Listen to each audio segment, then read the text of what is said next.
They say that all in love is fair, oh, but you don't care. You'll know what to do when it gets hold of you. With a little help from above, you'll feel the power of love.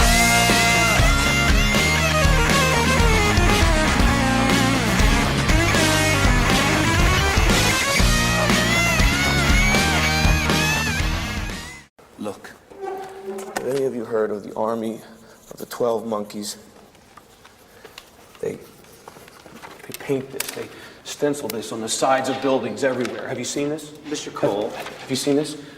Why don't you just take your time and try to explain this whole thing from the beginning? Right, it's 1990. Okay, that makes sense. They wouldn't have been active yet. Okay. Okay!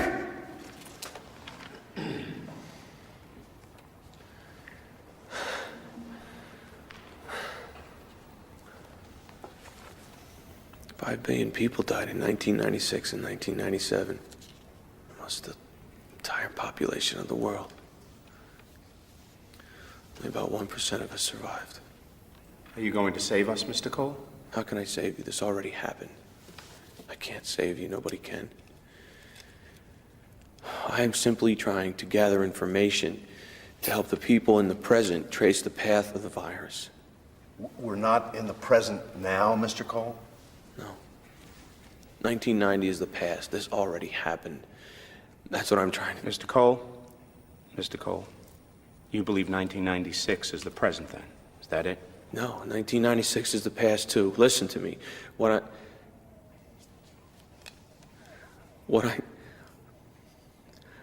I need to do is make a telephone call. I can straighten this all out if I make a telephone call. Who would you call? Who would straighten everything out? The scientists. They'll want to know that they sent me at the wrong time. I can leave a voicemail message that they monitor from the present. Can I just make one telephone call, please? Please? Thank you, I Fight Dragons, for our intro. Welcome to Time Traveling on the Graphically Novel Network. My name is Josh Wasta, a.k.a. Fallout Fury, and with me is my partner in traveling, my goins. It's Will. As Will. Well, as Will. Hi. And my beautiful and intelligent and analytical wife, Annasville. Hi. I don't know what you're buttering me up for. And we are joined in this episode, graced with our presence, pulled out of her garden for an hour. It's the beautiful and talented, the very nuts of Miss Jennifer Howland. Hello, friends. And today we will be doing 12 Monkeys. Terry Gilliam takes on time travel. Oh. Yeah. Oh, indeed. So before we get into that, I just want to point out that I am wearing our first ever merch for the show. It is the Big Dumb Sexy Baby shirts. Woohoo! from our Time Machine episode. Patent pending, copyright Ian Asville. Who doesn't love a big, dumb, sexy baby? That's right. That's right. Actually, by the time this airs, this won't be as it's not really a spoiler, but Adam Warlock is in the new Guardians of the Galaxy movie, and every time he came on screen, Jenn had Big Dumb Sexy Baby running through her head. It's true. I almost said it out loud twice, and then I tried to say it out loud to you, and I'm like, I can't be that person in the theater that's like, hey! Big Dumb Sexy Baby! I keep getting it in my head as, the episode of Family Guy, where it's I'm just a prom night dumpster baby. Oh, God. Big dumb sexy baby. Wow. We've created a monster. Yes, and it has run through my head pretty consistently since we recorded that episode. But today, 12 Monkeys. How long has it been? Or is there anybody that did not watch this before this? Okay, so how long had it been? Fucking probably over 10 years. Yeah, about the same for me, I think. No, because we've watched it within the past 10 years. Have we? Yeah. Okay. Yeah. Maybe actually in this house, so within the past 6 years. 6 years, yeah. Yeah. Well, probably when we were just like, because every once in a while you're like, Terry Gilliam, everything Terry Gilliam, let's go. Which I still have not seen Brazil. I know, I'm trying to psych you up for Brazil because Brazil is a ride. It is wild. Yeah. Yeah. It's worth watching, but it is a ride. And actually, I still, to this day, when I see someone that's had a shade too much obvious plastic surgery done, just look to whoever I'm with and hope to God they're on the same page as me. I'm like, shades of Brazil? okay. Yeah, we need to spend more time together.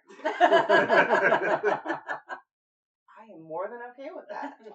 So, thoughts on watching it this time? Holy shit, man. That's a heavy movie when you think about it.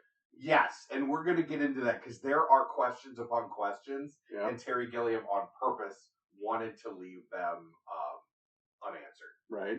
Because he's Terry Gilliam. Yep. Right. That's his prerogative. Yes. I do think it's interesting because it's a very marked visual shift from a lot of his previous films. It seemed very influenced by that whole, 90s, everything has to be, dark and gritty and grungy sort of thing that we slipped into in the early half of the decade there.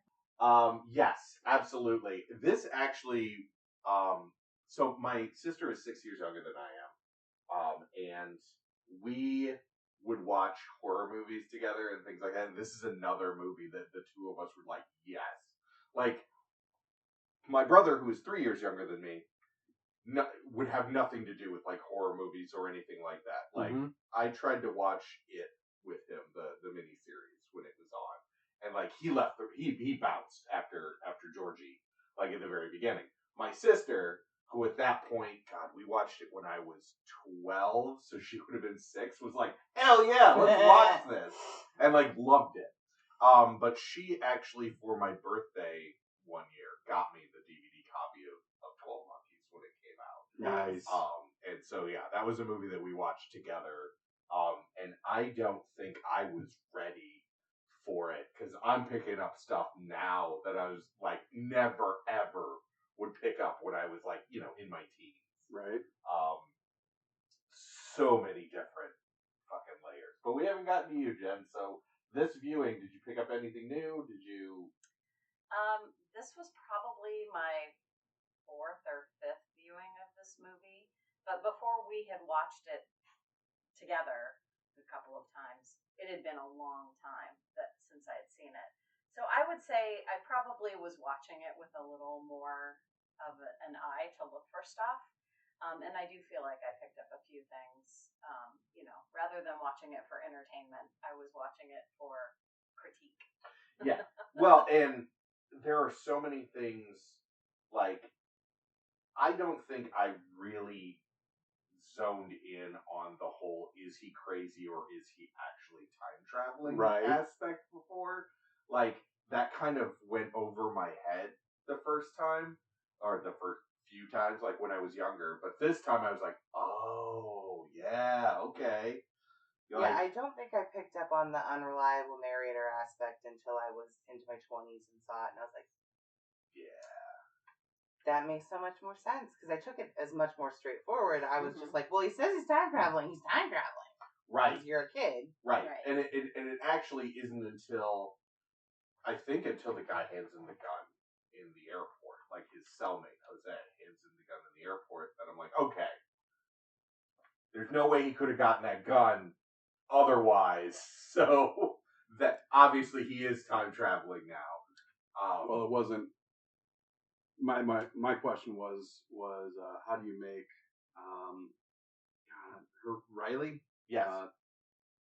The female protagonist believe him, and then you see the World War I picture of a bare ass Bruce Willis in the trenches. And the fact that he had the bullet taken out. And of his also, leg, yeah. Photoshop was not that fucking good back in 1996. Right. No, it was not. Yeah. And you would have to wait a whole day to Yeah. download that picture. And in other words, if we had a 12 Monkeys scenario right now, where Photoshop is adamant and deepfakes are adamant, even less people would believe you. It's true. Yeah.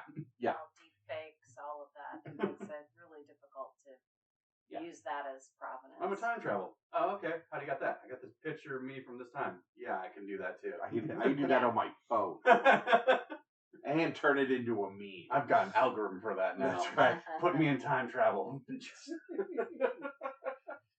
You're not a time traveler. You're Chat GPT. Sorry, I shouldn't have. I should have noticed you were drinking.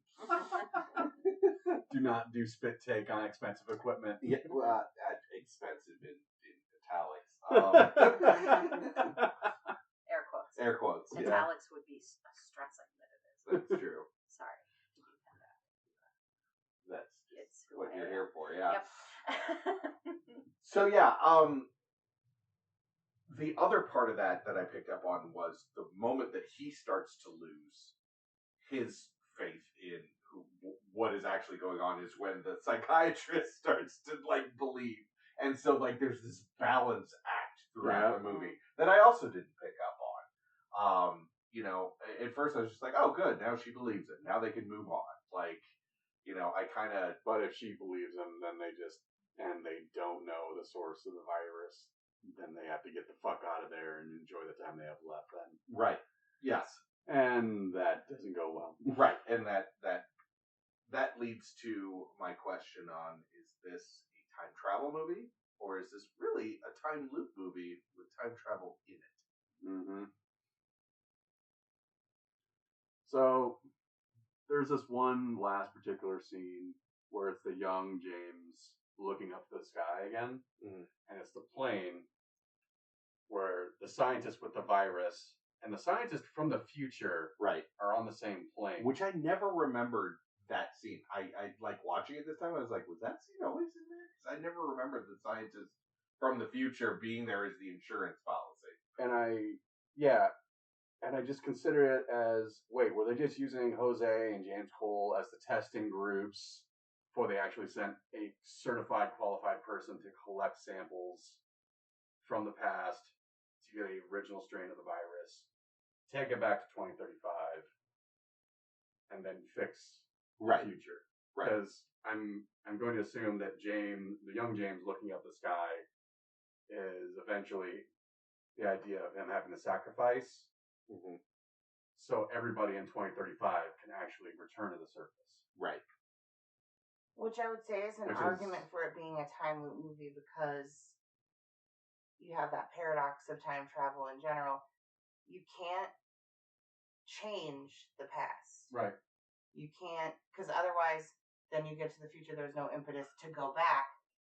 Right. Which the scientists say from the very beginning. They say you cannot change anything, which is weird to me because obviously he can interact with people. He could change things. He just shouldn't change things. But isn't him as an adult going back to the time when he was a child changing things? Right. Or did it change anything? Because he already has those memories of him dying in the airport. So really, it's not that you can't change things, is that this has always been. Right. I.e. time loop. Yeah. Yeah.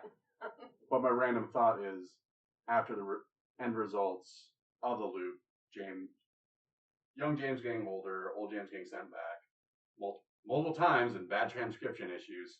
Sorry, bulletin like scenario. Eventually, in 2035, there is hope and there is a cure, and everybody returns to living on the surface, and they don't have to be in the underground bunkers anymore. Right. That's the hopeful end goal. But all we got was, you're stuck.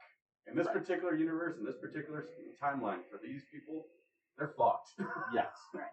Well, and they were fucked anyway. Yeah. Like, even if that plane, like, goes down or the scientist did something about it, the guy at the security point already made him open the vial. Yeah. And and so the virus is already loose. Yeah. Been exposed. Yeah.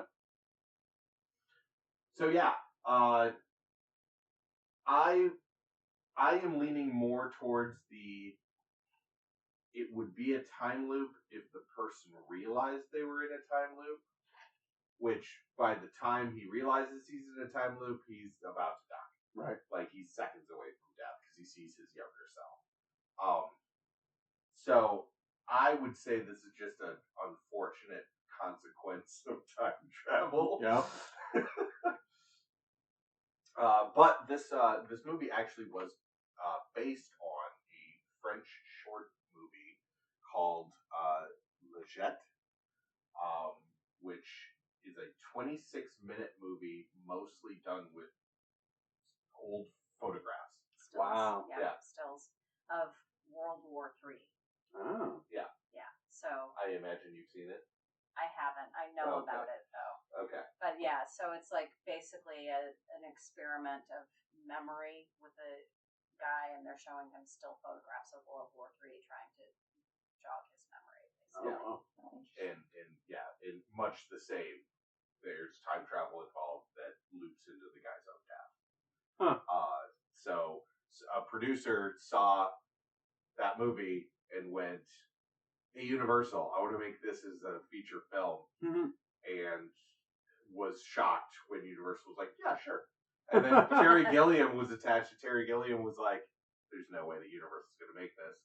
And so Terry Gilliam, in order to get signed on, because Universal had screwed him so bad a decade earlier with Brazil, with all the cuts, said he got final cut for this movie. Good. And that leads us to where originally, in his original version, where the movie was going to end was Bruce Willis looking at his younger self, and then that was it. So it would continue to be like dark and wouldn't know what's going on. Mm-hmm. The scenes with the young James outside and the scientist on the plane were at the behest of the producer to at least film.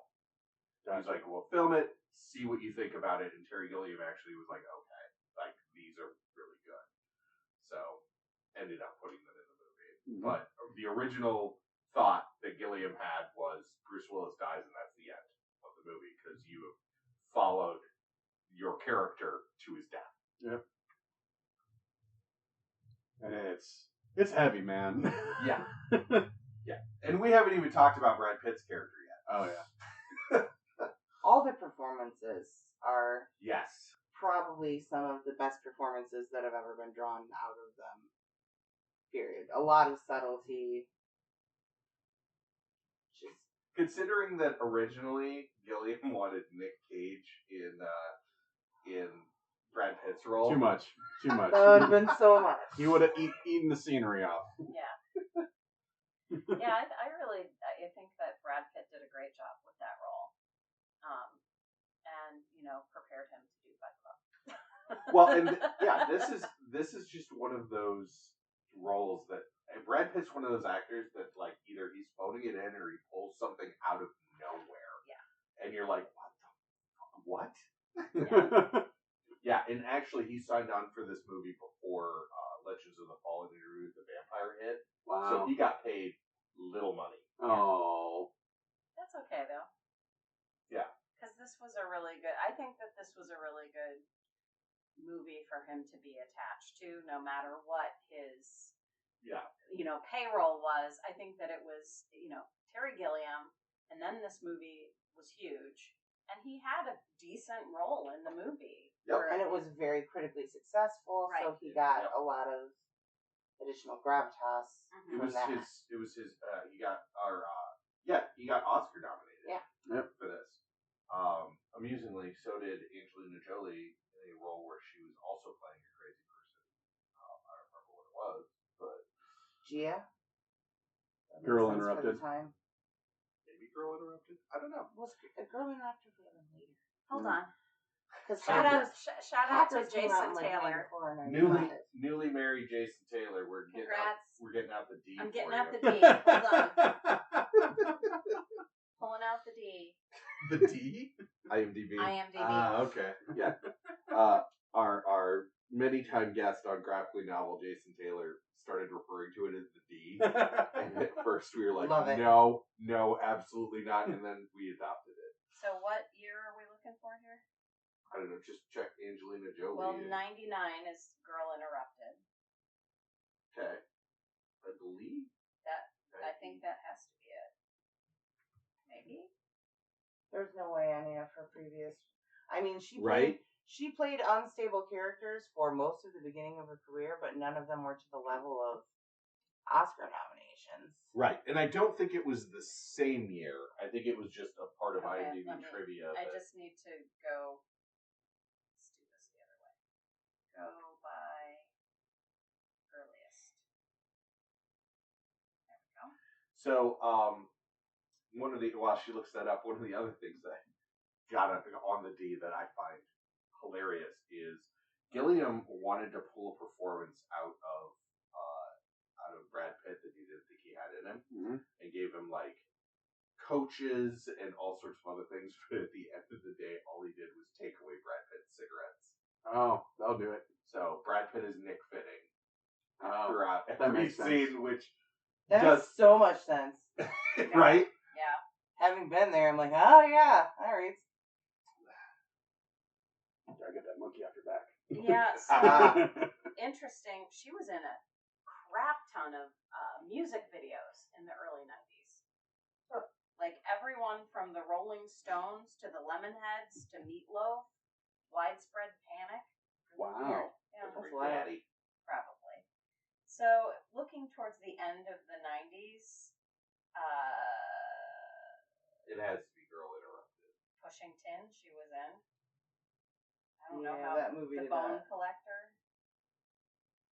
Then she was in Gone in 60 Seconds. Ah. With blonde dreadlocks. Yep. Yep. Yeah. Yep. So it must have been Girl Interrupted. The 90s were a hell of a time. It sure as shit wasn't Hackers. And I enjoy that movie, but I do too, but yes. Yeah. Oh. You got 56 baud moto. Hack the planet! So other things on 12 Monkeys. Aesthetically, it looks clean, but it also looks dirty. Yes. But then again, like your underground compound, it feels, and he's also a prisoner, so yeah, you're getting that look off that back. And then, great, he gets the time travel to the 90s. Oops, 99 or 1990. Sorry. Yep. Oh, altercation with cops. Oh, mental institution. Fuck, I'm back in the system again. Yep. Now I'm talking to crazy people, and turns out the person that is most charming is the most financially connected. When I jump back again to actual 1996, and the dude's like, yeah, man, the 12 Monkeys, I was listening to your story, that sounds great, blah, blah, blah, blah. You were the one talking about this virus shit, though, bro. Yeah, that's true. The subplot of did going back actually cause the idea to bloom in the first place, which is obviously left because it's not Brad Pitt's character at all. It is in fact the other scientist. But I do like that subtle moment that you have of shit. Did all of this happen because of time travel? Right. Or did initially a virus happen first? Right. Then we're into 2035. Scientists are like, we have a good idea. And then they're like, hold the fuck on. Do we have a good idea here?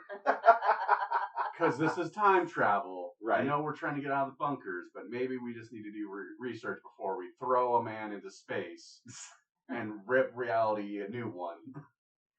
And then we've created an Ouroboros of a particular universe. Yeah. Right. Yes, absolutely.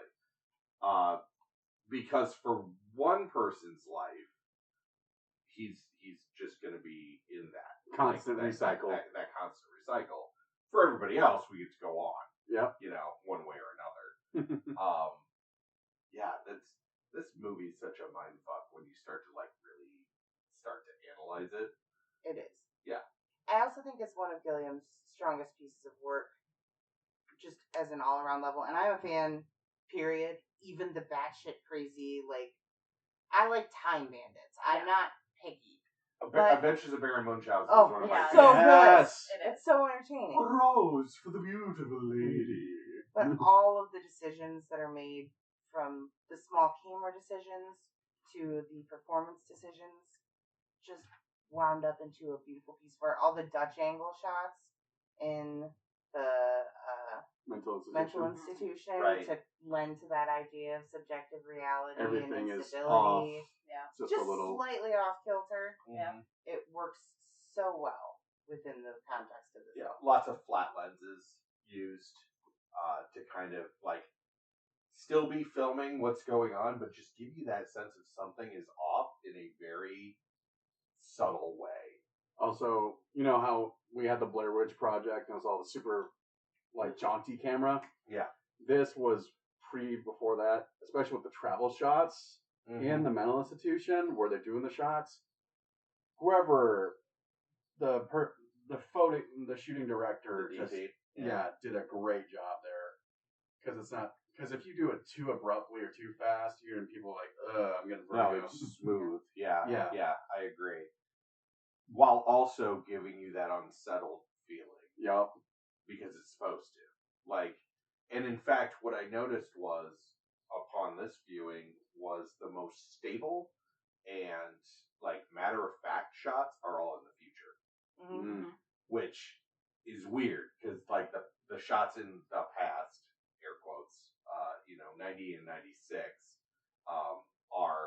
are that skewed or different lenses or something to make you feel uneased. Mm-hmm. Whereas even though it is the worst future and like it is very unsettling in its own way, it's shot matter of fact in the future in 2035. Which lends credence Just to 12 your years away. thought that it's time travel and everything therein that can go wrong. Yes. Yeah, this is out of the movies that we've done, this is the worst case scenario kind of time travel movie.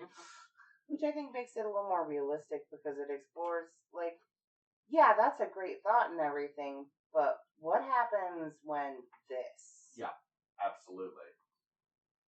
Get a time traveler that our current time that didn't know they had COVID and they went to. Well, that's kind of like what we were talking about during the time machine. Though. Yeah. Like he brings back that flower. Yeah. And I'm like, you don't know what's on that flower. Yeah. You don't know what future like diseases, pollens. He doesn't know what's on him. That Right. also true. Yeah. Yeah. Also true. Like, yeah. I mean, he went in the river. He was touching all those people. That's true. He ate their food. And this place was No nuked a different couple kind of times, I'm disease going to than about assume. God help him if there was a fade to black scene and he actually had sex with his big dumb sexy baby. Oh. What do we feel about this? Uncomfortable. Chris Hansen is right behind there, right now. He walks out of the time He machine defies with time. He walks out of the time machine Better with yet. some chocolate chip cookies and a 6-pack of wine coolers. Chris Hansen Can shows I up. talk to you over here? What? No, I was just visiting. Chris Hansen shows up with the phone in Bill and Ted time machine. He's like, not on my watch, bitch. Yeah, he leaves his friends behind to go back to the future. Ah. And then he comes back and it's like that Floopy Land episode of Rick and Oh, Morty where God. he created the world for Beth and then Yeah. she comes back and her childhood friend has been mating with all the imaginary animals. Just God. horrible mutations everywhere. So I've been through, other than the 3 questions, I've been through kind of my thoughts on 12 Monkeys. Is there anything else that people want to... Not cool that he kidnapped her and put her in the trunk for a bit. Yeah, there's some definite, like, okay, if you could affect the past, you fucked it Yeah. a couple of times. Mhm. Like, And legit, like, Jose gets thrown. Like, I couldn't believe the fucking scientists were like, yeah, this is a great idea. We'll throw people back there. Hey, what happened? I was in a war? There was a lot of bombs. Can we not do that again? I was supposed to be in 1996 in America. Right? Yeah, that's Jose's story. Jose is got like fucked is like a hard. sequel that I kind of want to see. Oh yeah. But I'm also the guy that kind of wants to see a movie about Q in James Bond. Okay. Like, what kind of shit does he get into? Ooh, that'd be cool. Yeah. So So the technician. yes. Like watching back, like reports of James's last mission, and being like, "This motherfucker's gonna kill himself. I need to make a card." He did what with the Aston Martin? Does he know how much money that Yeah, no fucking shit. cost? Yeah. Like, okay, this motherfucker needs like a shock vest to keep his heart going. Yeah. Because he's gonna OD on something, or somebody's gonna poison him, or something's gonna happen.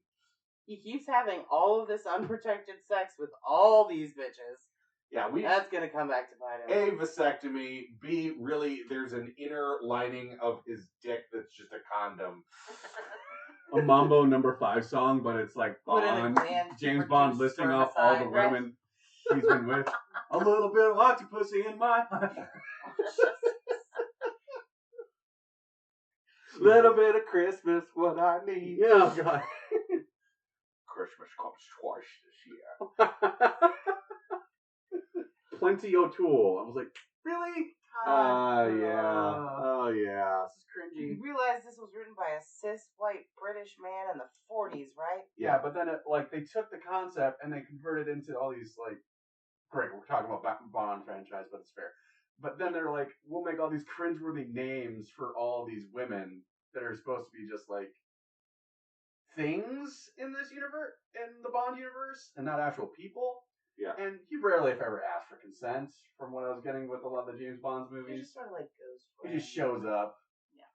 Bond is another one that we've talked about doing, like, for a show, going He's the through all worst of the Bond spy, movies. though. It makes me mad because He people is. are like, a spy like James Bond. I'm like, he's not a spy. He's so fucking obvious. He draws attention wherever he goes. If anything, he's a stalking horse, but they never actually cover that. Yeah. Yeah. Everybody knows who he is. That's not a He's spy. he's the person that walks into a room and everyone turns to pay attention. That's a terrible spy. Yeah. It's true. Yes. Yeah, there's, actually, we just watched Hobbs and Shaw, and that was Oh brought my up. God. Yeah. We still haven't watched that yet. We should watch it. Oh, you my should God. watch it. There's Totally. there's a scene where a guy is like, "You're a spy and you're a cop." He's like, "What do you mean?" And he's like, he doesn't bring any attention to himself. You do nothing but bring attention to yourself.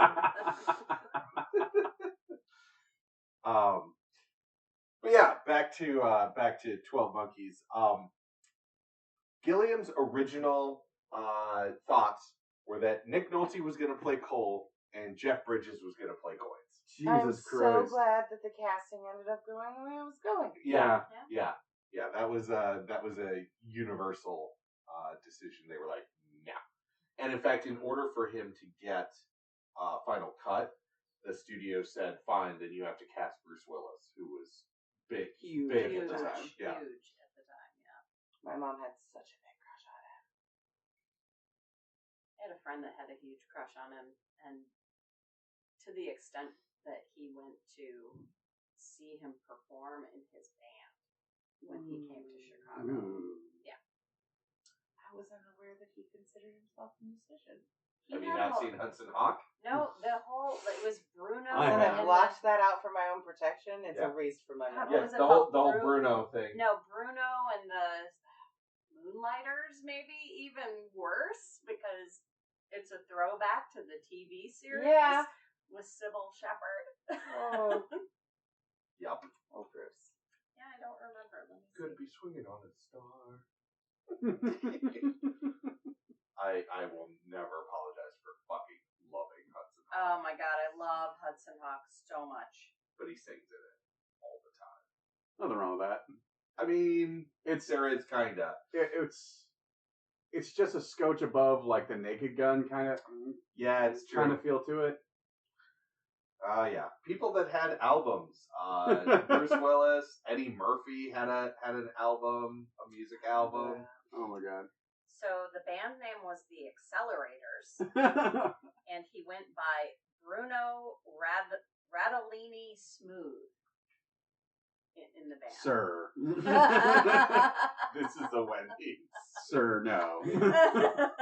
Can I get the name for your cup? Like Starbucks wouldn't even accept that. That was a choice. Yeah, yeah. Oh my god! So it was a blues band. I didn't know this part, and that in the early '90s, he and his then wife Demi Moore were investors in Planet Hollywood. I remember that. And his band would play at the openings of New Planet Hollywood. Alongside Dog Star. Dog Star. And he put Keanu out Reeves 3 band. albums. I mean, that's better than only getting one, I guess. All right. We're going far enough down this rabbit hole. It's time to see if they're on Spotify. Oh, We'll see. I Lordy. don't think. Accelerators, you said? Yes, the Accelerators. What did Madeline Stowe do after this movie? Did she do anything? Let me check. Like, I remember her from this. I remember her from Last of the Mohicans, and then she sort of disappears. At least in my brain. Yeah. That might be just me being very unfair to her career, though. Oh, come on, IMDb. Revenge. She's in So that came out 1990. even earlier. The General's Daughter. 1999. I don't remember that, but We Were Soldiers, 2002. Bad Girls. oh, she was in Bad 1994. Girls. I like that movie. It's not good, but I like The it. Two Jakes, 1990. Oh, Mom watched her on that show. Avenging Angelo, 2002. Yeah, she's still like her most Ooh. recent. Oh no. Imposter, 2001. I actually remember that one. There are actually several bands called the Accelerators. Oh boy. Well, nothing like originality. Right? Which one has? Nope, this is 2015. Yeah, So obviously not. that's a podcast. It's 2007. No, I'm avoiding the podcast. These are artists. 2012. I don't think they made it to Spotify, y'all. I don't think so either. You're telling me I can't listen to Bruce Willis's Something Smooth and the Accelerators experience? Bruno Bruno. Radolini. I think that's what it is. Radolini Smooth. It's worse than Chris Gaines. Oh, except there is the return of Bruno from 1987. Yes. And If It Don't Kill You, It Makes You Stronger from 1989. So Yeah. you could just listen to his albums themselves. The facial expression Yep. on the cover of The Return, Bruno. That Yeah, is that was it's me. that's a still from Moonlighting. Yes, it absolutely is. Yeah, it's me, Bruce Willis. Uh, Oh god. Hi, I'm the problem.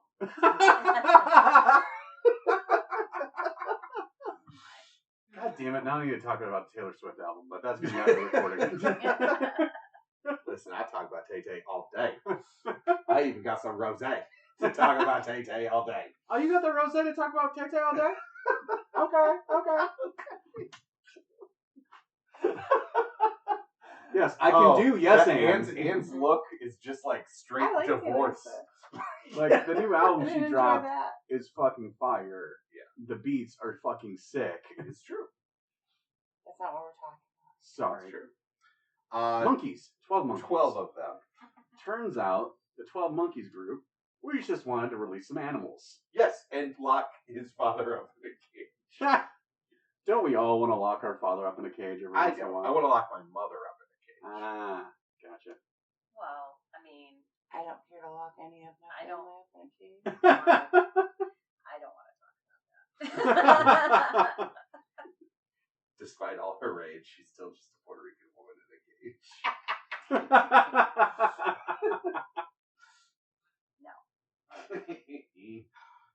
Oh. Well, yeah, they're also talking about the Cassandra effect? Or Yes, Cassandra Effect. And in fact, we haven't talked about, there is 4 seasons of a TV show that was made out of this premise. And 4 Madeline seasons. I Stowe remember was in hearing that about TV show. yeah, I too. remember Yeah. hearing about it. I don't know. I did never watch any of the episodes. And they changed the doctor's name to Cassandra in that. Wow. Oh man, that was A little too literal there. I love the audio environment where people can actually hear you literally just slap your head. Yeah, I'm just like, really? What's your name? On the nose. What does it say about Eastern State Captain Penitentiary? Obvious. Oh, that it was filmed in Oh, Eastern State Penitentiary.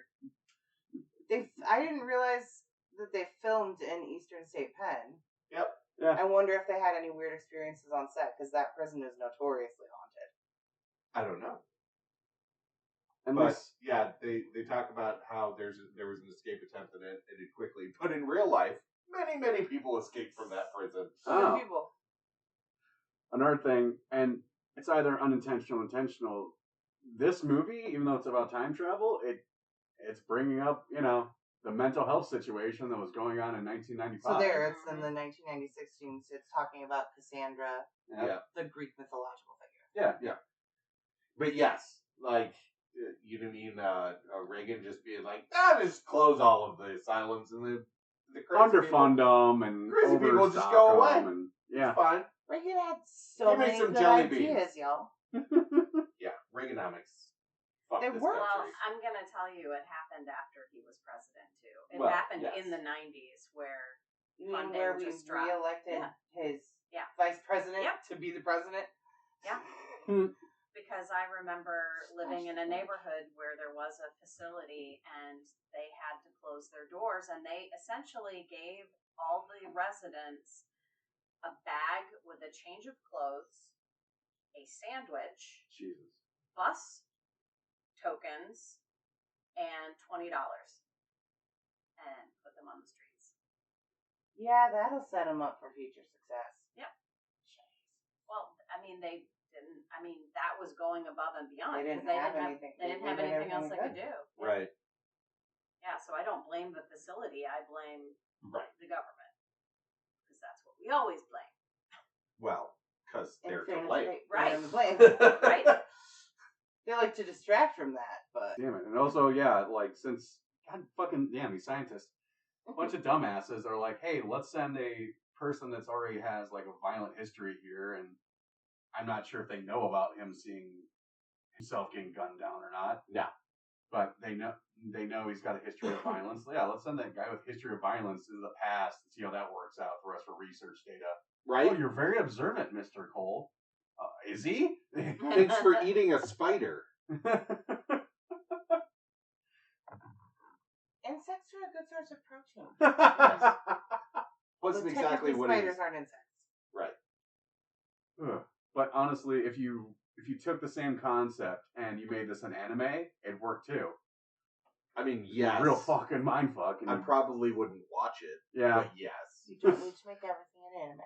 No, but I'm just thinking about, like, there was this run on a show called Gurren Lagann where they were on a planet where the human civilization was majority underground until they found a mech suit thingy. Mid at best. Hey, fair. Gurren Lagann is not a good show.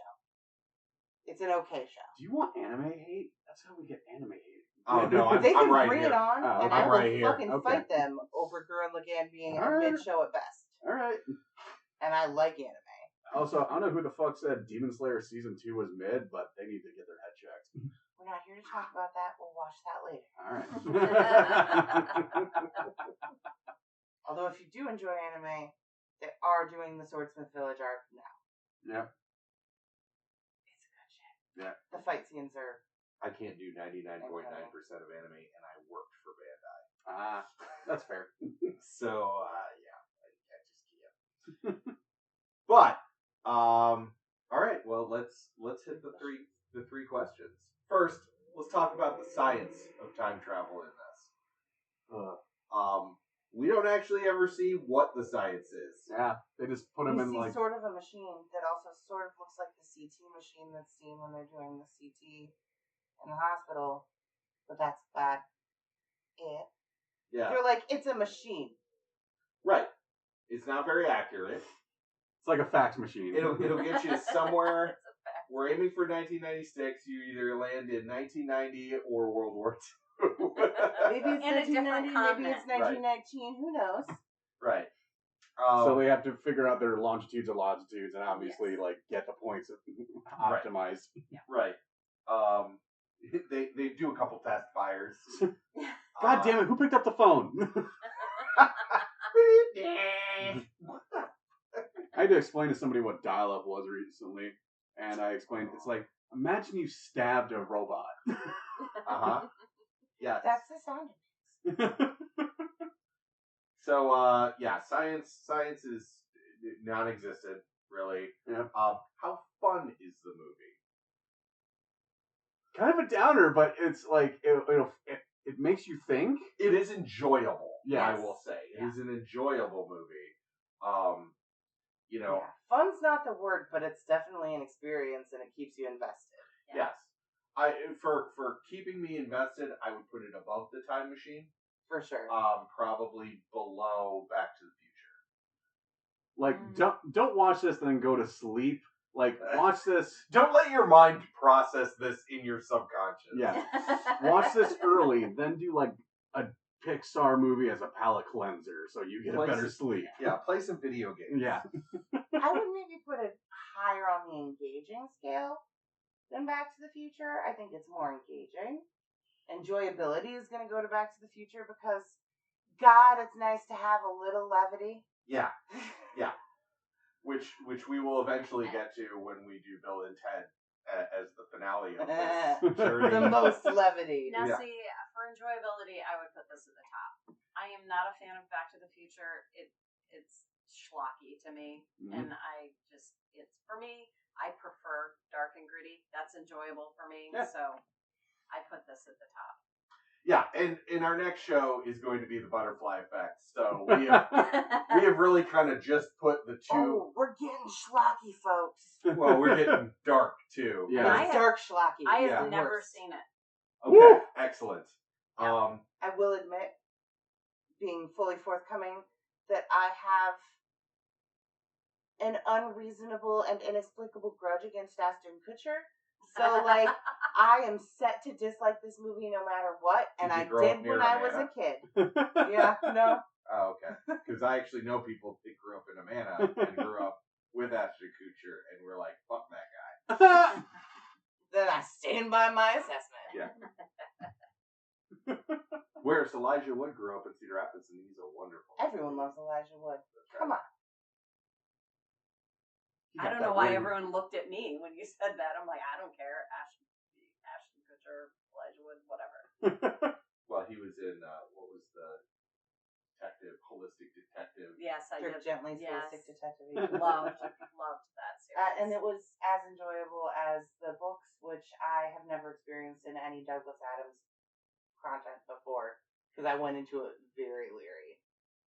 Because I love the books. Okay, never read the books. They're But very he only wrote entertaining. You wrote two. Yeah. There was Dirk Gently's Holistic Detective Agency, which is fun, and then The Long Dark Tea Time of the Soul, which is a work of fucking art. Okay. I'll have to put that on the list. Finally, the space-time continuum. Does this really, I think by Cole just doing his own loop, that actually prevents any damage to the space-time continuum. But what do you guys think? So my judgment of the avoiding damage to the space-time continuum is, so the ultimate rule of time travel on this is broken. They're different they're on different timelines, but the same person is interacting within the same timeline, regardless of that they're on different points, which is historically in like any of the literature about the problems of time travel, that's a big no-no. Yeah. So I would say that little James shooting himself and killing himself is what ultimately protects the timeline the most in this. Little because James? they shouldn't be able just to, little James just being they like, shouldn't be able to exist in the same place at the same time because they're the same person. Right. Gotcha. He shouldn't be able to give him his younger self trauma by dying in front of him. Right. No. But that is probably what ultimately prevents damage to the timeline the most because they're not existing in the same physical place for too very long.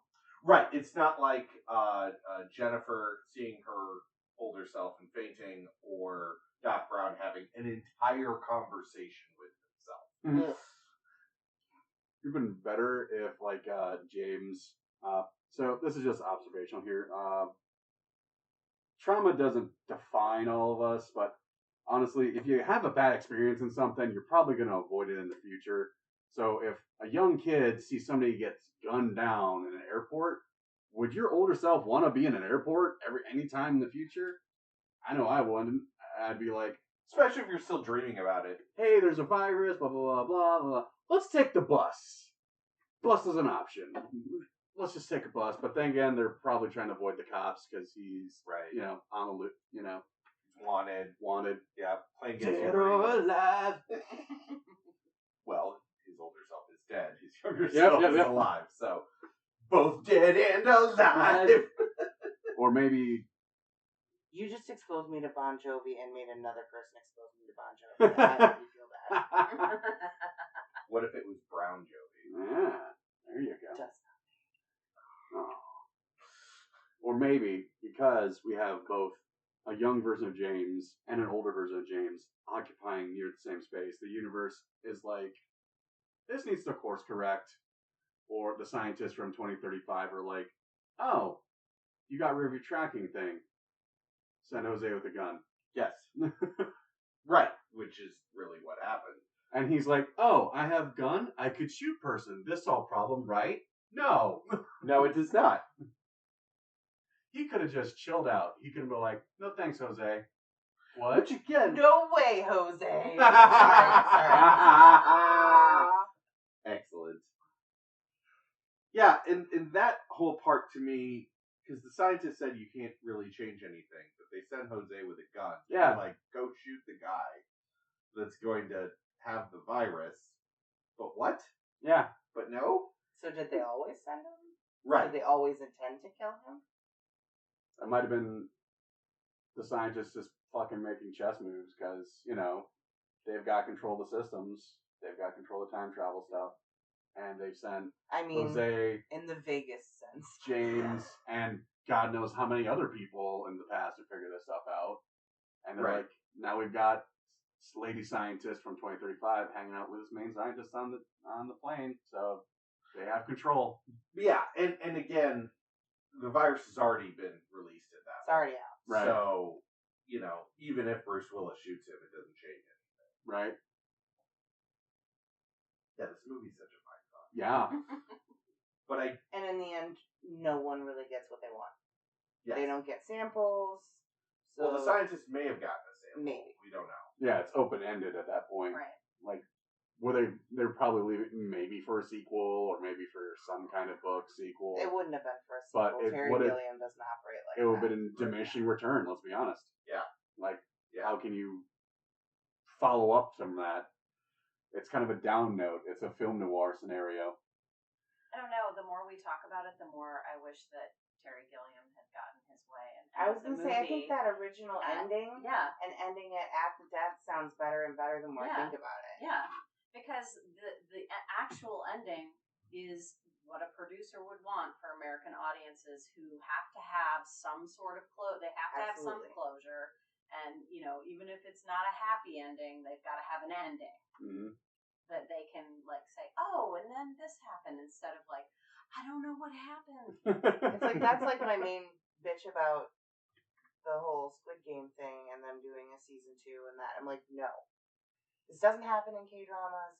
They just tell a story. Like, we didn't need to do any of this bullshit. It was depressing enough the first time. Yeah, and with Why? Squid Game, I've got a lot of questions too. It's like, so you, who just recently gotten a shitload of motherfucking money, think with no established networks, no established organizations or ops or research, think you can take down all these other established rich motherfuckers. Yeah, that's not how that works.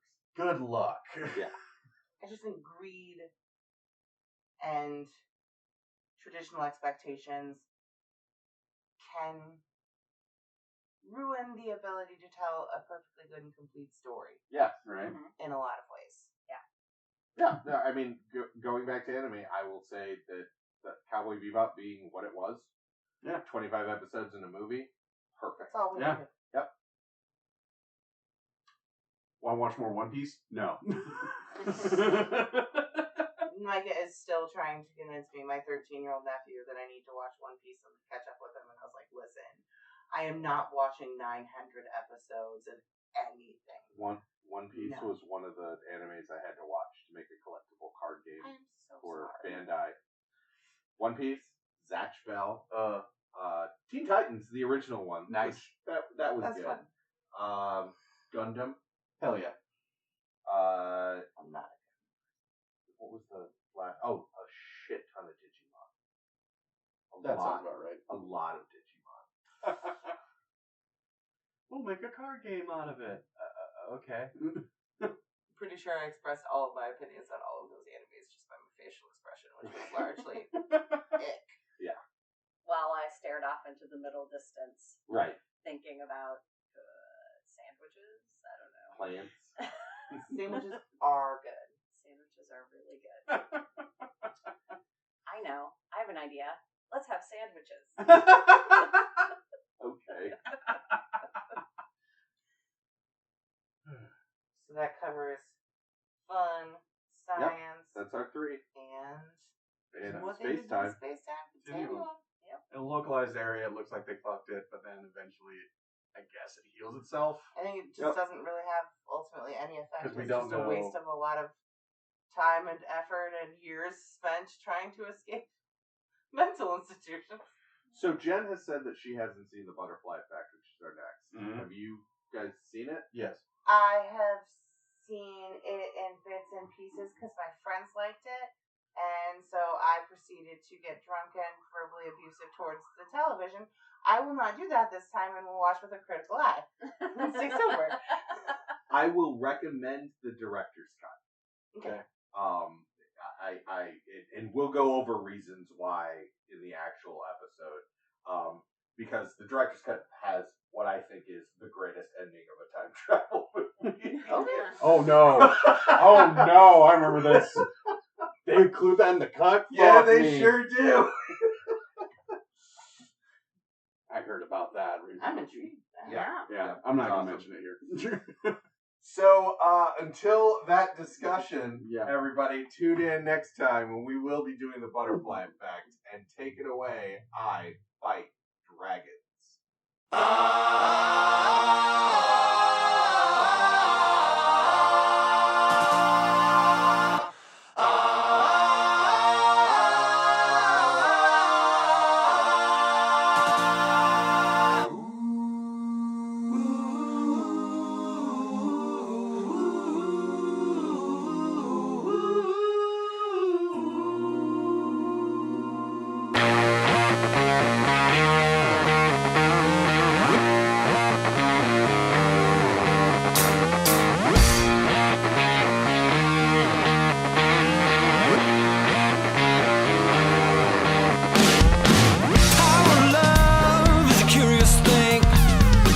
Make a one man weep, make another man sing.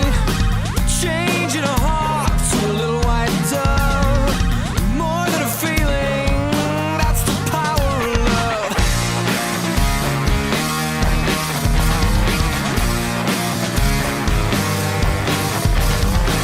Tougher than diamonds, rich like cream. Stronger and harder than a bad girl's dream. Make a bad one good, make a wrong one right. Power of love will keep you home at night. Don't take money, don't take fame. Don't need no credit card to ride this train. It's strong and it's sad and it's cruel sometimes, but it might just save your life. That's the power of